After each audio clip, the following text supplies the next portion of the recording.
guys, welcome back to my channel. How are you guys doing? Okay guys, so today I'm gonna be showing you how I cook my Ofada stew. Some people call it Ayamase, but this is how I cook mine, and I just quickly want to share this with you. Also in this video I'm going to be showing you how I eradicate stones from my Ofada rice. You know, Ofada rice always have stones, but I'm going to show you how I get rid of the stones, or how I limit the stones in my rice. So guys, if you are new on my channel, you're very much welcome. My name is Arnold. Don't forget to subscribe to my channel. Also for my returning subscribers, thank you so much for always watching. Now let's get to the kitchen. So now I'm quickly going to boil my meat before I introduce you to all my ingredients. Now I'm adding my seasoning cubes to the meat I've already washed, and then I added my salt to it. So now I'm adding my onions, and then I add my water to it. I know some people say I don't need water in my meat, but I always add additional water because I need the stock. I always get stock whenever I boil meat or chicken, so I can keep in the freezer. So I just mix everything together and cover the pot. Now to my ingredients. I have onions, I have crayfish. I've already soaked it in with hot water. I have that fish. That fish is called adagba in Yoruba. In English, I'll just say it is snake fish. I also soak that with hot water. And I have my locust beans. I have my salt. I have my boiled meat. That is my pomo. I have palm oil, and I have my oil. And here I have 2 packs of stock cube. Guys, I'm sorry I forgot to show you all my pepper, but in here I have tomatoes, I have lots of paprikas, and I have lots of this green pepper. Doesn't matter if the paprika is green, I just want the combination of both green and red pepper. And I always make sure that my green pepper is much more than my red pepper. So it could be red paprika and green paprika. It doesn't have to be this kind of green pepper. And now I'm just blending everything together. I'm going to be adding this one. I didn't show you that earlier.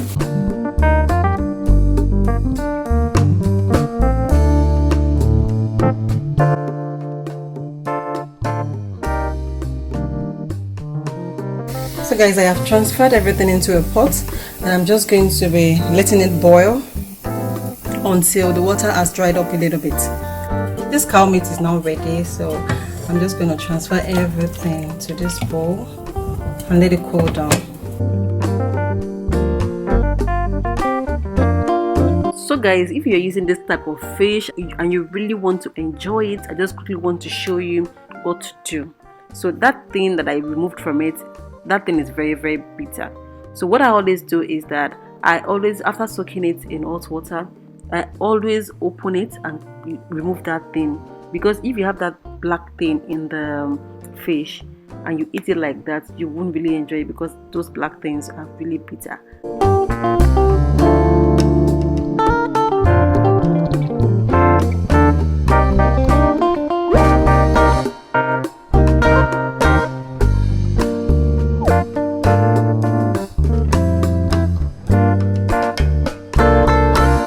Now I'm moving on to my crayfish, and I'm just going to carefully take those crayfish from, because the water has now cooled down. So I'm taking the crayfish out of the water and making sure that I'm not touching under the bowl, because the purpose of this is just to make all the sand in the crayfish to settle down the bowl.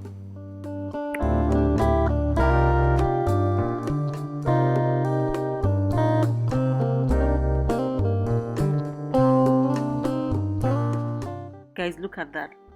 Look at the sand, you see? So that is why it's always good to soak your crayfish in hot water. So now my pepper is now completely dry.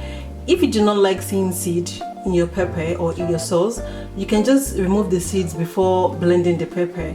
For me, when I'm making any sauce that has to do with rice sauce or yam sauce, anything that is not swallow sauce, if it is not a bawamala or something like that, I love to see the seed. So that is why I have my seed, and this is just the way I love it.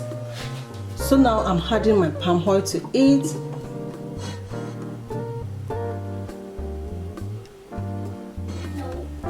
So when I want to bleach my palm oil like this, I firstly take unnecessary precautions by just making sure that my hand conditioner is on.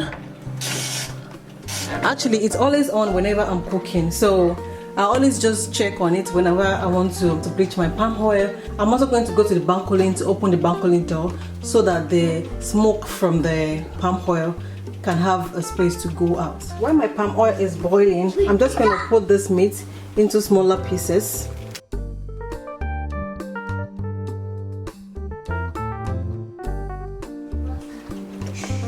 So my meat has been put into smaller pieces and I'm just going to set that aside.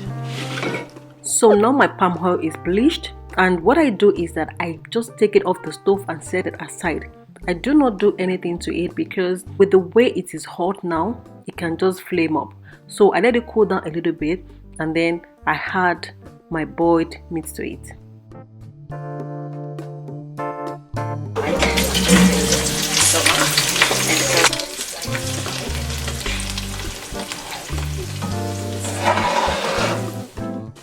The process of frying your meat with this palm oil is essential because there's something that the meat is doing to the palm oil. Like already the taste and the smell of that palm oil has already changed. Trust me guys, like right now you need to know the kind of aroma going on in this house already.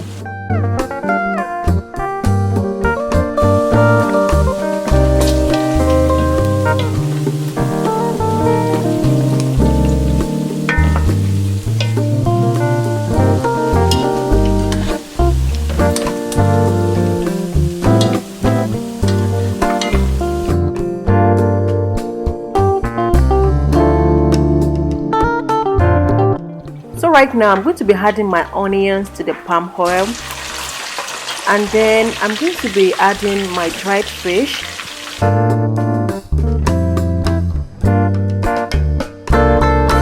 So this fish is not going to be very dry. The purpose is just to like thicken it up because it is a little bit soft after soaking it in the hot water. So I just want it to fry for a while. Now I'm going to add my crayfish to it.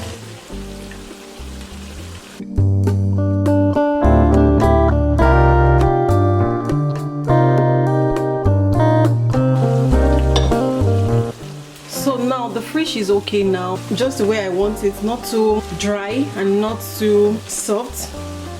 So because I'm ready to add the pepper, I'm just going to add my my locust beans.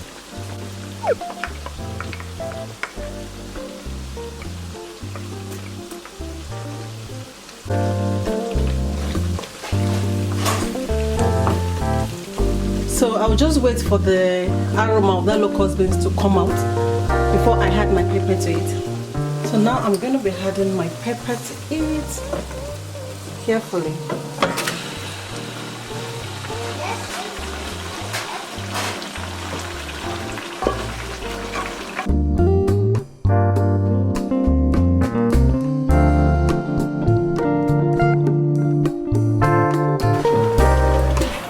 So I'm going to be using 1.5 packs of this, so that's like 3 cubes.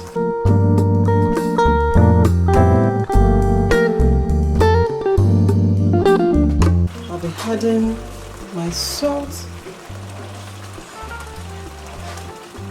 and at this stage I'll be adding my cow skin, and now I'm going to be adding this one as well.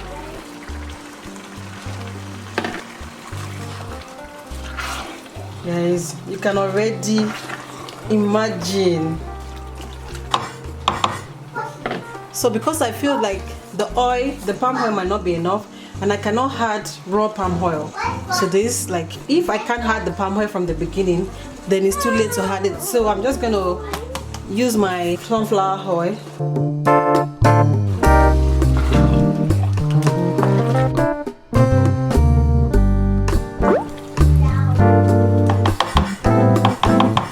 So now I'm just going to cover it to avoid splashing. Now I'm back to it to just mix it. I would advise that you don't cover the pot so that it can dry up quickly. And this is the result, guys.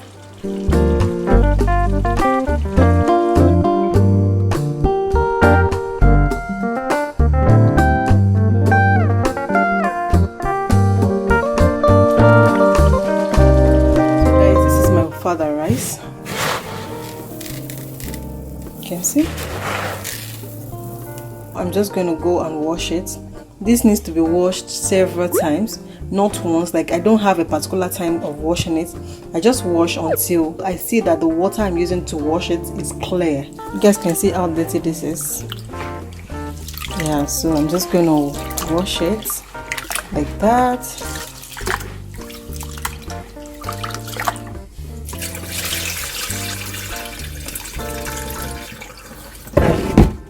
And I put another water.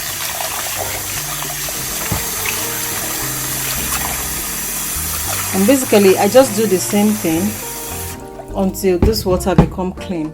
So I'm going to show you when the water is clean. So guys, in here I have a boiling water. I'm just going to set it aside. And here is my rice. The water is now clearly clean. You can see it's not dirty, it's not clean. So guys, I'm going to show you how I eradicate stones or minimize stones from my Ofada rice. So what I do is that I just make sure that I mix it properly so that the stones can settle below the bowl. I just try to turn it around. I like to put a lot of water in the rice so that when I'm mixing it, the stones can go below the bowl. So now I'm just going to pack some. Now I'm not touching the bottom of the bowl. I'm not touching the bottom of the bowl at all.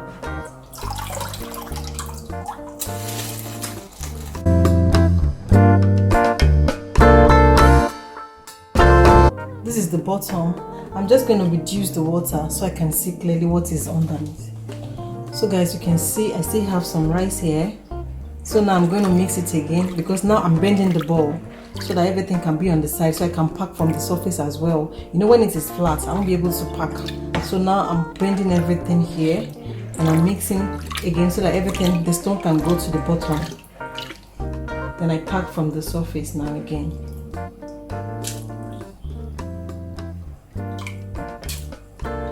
Guys, honestly, this is what is left, and to be honest, I'm just going to let this go.